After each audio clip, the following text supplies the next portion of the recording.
अगर एक भी इंच जमीन नहीं ली तो झगड़ा किस बात का।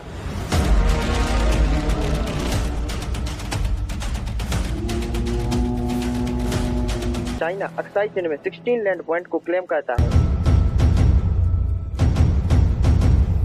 28 अक्टूबर 1962 को जब चाइना इंडिया के वेस्ट और ईस्ट दोनों पार्ट पर अटैक कर देता है और अरुणाचल प्रदेश और अक्साई चिन में काफी अंदर तक घुस जाता है। चाइना जो है वो बिना किसी को बताए या डिस्कस किए बिना ही अक्साई चिन में हाईवे नंबर G290 बनवाना शुरू कर देता है और इंडिया को इसके बारे में कुछ पता भी नहीं चलता है। लेकिन आईबी चीफ BN मलिक ने कहा कि इंडिया को सब पता था पर अपनी कंडीशन की वजह से चुप था। देखिए, जब ये रोड बनाई जा रही थी तब इंडिया के अंदर इंडिया के फॉरेन सेक्रेटरी सुविमल दत्त ने तुरंत नेहरू जी को लेटर लिखा और कहा कि चाइना जो है वो एक रोड बना रहा है जो अक्साई चिन से होकर गुजरेगा और इसकी लेंथ अक्साई चिन के अंदर 180 किलोमीटर की होगी। शुरू में तो इंडिया चाइना का इंटेंशन कुछ समझ नहीं पाया, पर रियलिटी ये थी कि जो चाइना है वो प्लान बना रहा था इंडिया पर अटैक करने का और इंफ्रास्ट्रक्चर को भी डेवलप इसीलिए कर रहा था ताकि वॉर जैसी सिचुएशन बन जाए तो आर्मी और वेपन्स और अदर मटेरियल को आसानी से भेज सके। जब इंडिया को चाइना के इंटेंशन समझ में आए तब इंडिया ने जो सबसे पहला काम किया उसमें इंडिया का ऑफिशियल मैप रिलीज किया और अक्साई चिन को इंडिया का पार्ट दिखाया और अक्साई चिन के कई इलाकों पर आर्मी की पोस्टिंग कर दी। तब जाकर चाइना ने कहा कि ये सही नहीं है और 16 लैंड पॉइंट भेजे और कहा कि यहाँ तक चाइना का पार्ट है और इस पर आगे चलकर काफी बहस हुई। इसके बाद डेट आती है 28 अक्टूबर 1962 जब चाइना इंडिया के वेस्ट और ईस्ट दोनों बॉर्डर पर अटैक कर देता है और चाइना जो है वो अरुणाचल प्रदेश और अक्साई चिन दोनों जगह घुस जाता है और कई महीनों तक वॉर चलती है। चाइना का एक प्लान था कि अरुणाचल प्रदेश को वो नेगोशिएशन के लिए यूज करेगा और अरुणाचल प्रदेश के बदले अक्साई चिन को क्लेम करेगा।